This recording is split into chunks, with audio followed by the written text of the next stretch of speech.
Coucou les pédas. Non, non, Catherine. Plus de 2000 crimes et délits contre les personnes LGBT+ ont été enregistrés l'an dernier par la police et la gendarmerie. Les plaintes ont doublé en 5 ans. Oui, je mets des perruques, oui, je me maquille. J'ai été assignée femme à la naissance, mais c'est pas pour ça que je suis une femme, que ce soit ni dans la vie ni sur scène. Mais effectivement, il y a des gens qui comprennent toujours pas ce qu'on fait, qui on est, ce qu'on a envie de promulguer comme message. Et en fait, ils comprennent pas que ça reste du spectacle, ça reste de l'art, du spectacle vivant. 2, 3.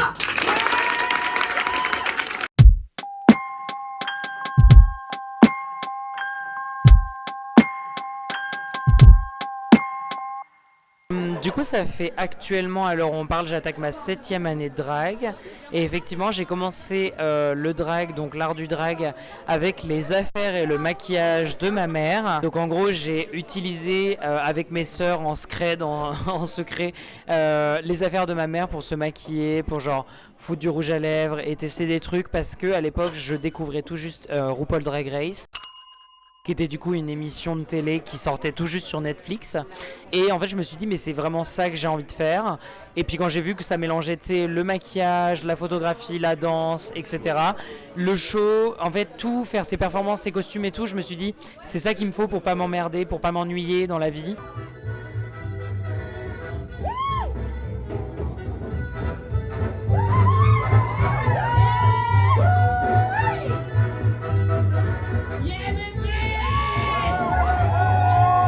Et puis aussi, il y avait ce côté dire fuck un peu à mes parents en mode crise d'adolescence un peu rejetée.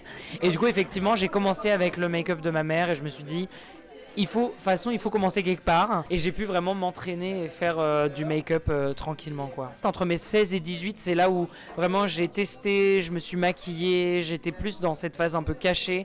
Et après, j'ai fait mon coming out et vers mes 18 ans, j'ai commencé à en parler à ma mère, à dire bon bah voilà, si ton rouge à lèvres a disparu, c'était de ma faute, quoi. Sur scène, on veut se montrer tel que nous sommes, en fait, tout simplement.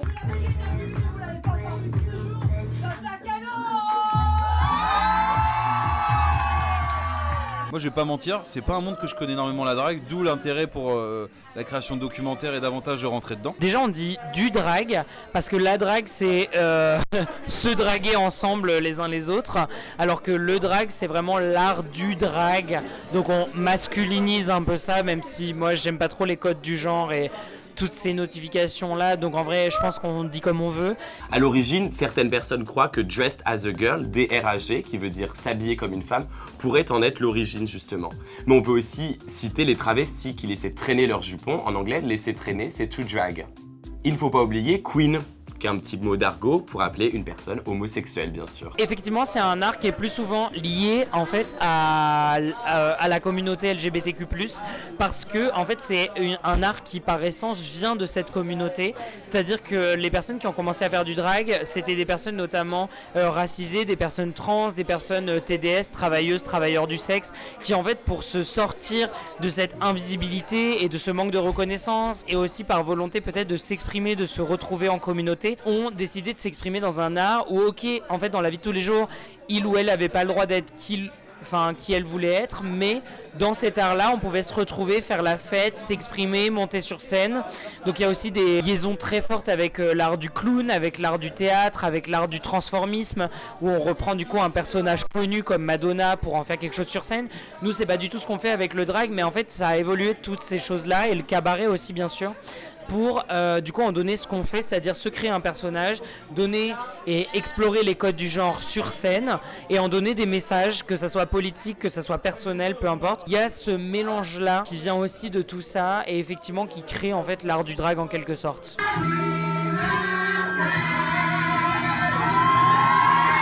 Alors moi du coup personnellement j'ai du coup créé et co-créé la coloc drag il y a maintenant de ça donc bientôt 5 ans. On va fêter nos 5 ans là en mai prochain. Et effectivement c'est un collectif qui a vu le jour parce que moi du coup j'étais de Bordeaux de base avec notamment notre Rulio della Noche et en fait on a eu l'opportunité d'arriver sur Poitiers et là on s'est dit il faut faire quelque chose dans cette ville, il n'y a rien, on va pas attendre en fait. Et moi vu que je vivais déjà de ça à l'époque, j'avais commencé à me lancer professionnellement, je m'étais dit mais en fait j'ai pas le temps d'attendre tout ça, j'avais quitté mes études, quitté mon travail pour faire ça et il y a eu le Covid, je suis arrivé à Poitiers, je me suis dit il faut qu'on se lance, il faut qu'on fasse quelque chose. Du coup on s'est réunis en collectif, on a lancé la chose et Heureusement pour nous, ça a pris. On a commencé à conquérir les lieux, que ce soit les bars qui étaient nos alliés, mais aussi les lieux dans lesquels on n'était pas forcément les bienvenus, où en fait on s'est dit tant pis, on y va, et en fait on va donner ce qu'on a, on va faire ce qu'on a envie, et puis on s'impose, et puis peu importe pour le reste, nous on a envie de s'amuser.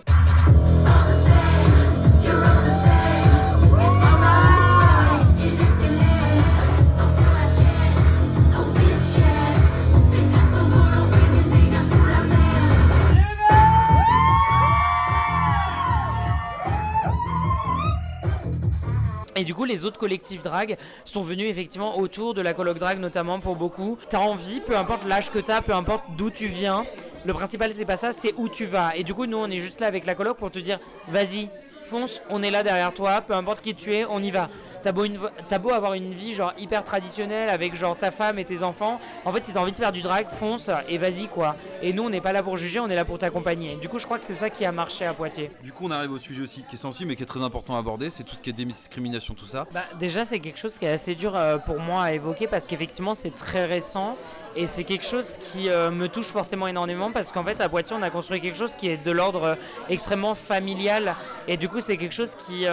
tu vois, ensemble, on se protège. Là, on était là à ce spectacle ce soir et en fait, ensemble, on fait la force. On est là, on assume qui on est. Et je crois que quand il y en a certaines d'entre nous qui sont touchés, forcément, ça nous touche tous et toutes. Parce qu'on se dit, ok, c'est un peu, tu touches à ma famille, tu touches au collectif. Et du coup, c'est très, très difficile. Mais je crois que effectivement, les agressions et les altercations, ça fait 5 ans qu'on est sur Poitiers. Elles ne changent pas forcément. C'est pas il y en a plus ou il y en a moins. C'est juste, ça continue chaque année. On en vit un peu par-ci, un peu par-là. Et là, effectivement, dernièrement, ça a été plus violent que d'autres fois. Et j'invite celles et ceux qui nous écoutent, qui nous voient, à aller voir les communiqués qu'on a fait sur notre compte Instagram et Facebook. Parce que c'est le seul moyen, à l'heure où on parle, de pouvoir parler et s'exprimer sur ça. On n'est pas là pour emmerder qui que ce soit, on est là pour faire ce qu'on a à faire, on est là pour donner des sourires comme ce soir aux gens, on est là pour faire rire, on est là pour faire pleurer. En bref, on est là pour faire passer nos messages et que les gens soient ok ou non avec ça. En fait, on en a un peu rien à foutre, c'est-à-dire que si t'es pas ok, tu passes dans la rue, fais ta route, on t'a pas demandé. Moi je te juge pas sur ta tenue, tu me juges pas sur la mienne. Et le problème c'est que les gens de plus en plus avec la montée notamment du fascisme, de l'extrême droite et des conditions politiques qui sont très serrées et très vénères, ça nous mène à un climat qui est anxiogène et qui notamment motive ces passages à l'acte, ces agressions et qui motive en fait tout ce... je sais pas comment dire, mais en fait cette espèce d'effet de on insultait juste de notre côté, maintenant on a envie de tabasser parce qu'on comprend pas, parce qu'on n'a pas accès. Et nous du coup on essaie d'amener ça malgré tout, malgré la difficulté et la peine, d'amener en fait cet accès à l'éducation pour que tout le monde demain ait accès à ça et puisse se dire ah ok j'ai vu le drag à Poitiers, c'est ça et... Voilà. Est-ce que tu te sens plus épanouie, heureuse actuellement ? Je crois qu'avec le drag, je me sens effectivement plus épanouie et plus heureuse que tout parce que j'ai trouvé un art qui me permet de m'exprimer, qui me permet de me sentir moi, qui me permet même quand ça va mal de pouvoir trouver des copains comme nous on dit, avec qui échanger, avec qui rigoler. Et tu vois, ce soir j'avais besoin de rigoler, j'ai rigolé et je me suis sentie ok de rigoler sur scène sans avoir de jugement et quoi d'autre en fait parce que juste j'étais entourée d'amour et ça fait plaisir. Et du coup je crois que je me sens beaucoup plus épanouie depuis que j'ai pu m'exprimer dans cet art-là. Donc voilà, c'est ce que je vous souhaite, c'est de faire du drag tout simplement. Commence le drag. Merci d'être avec grand plaisir.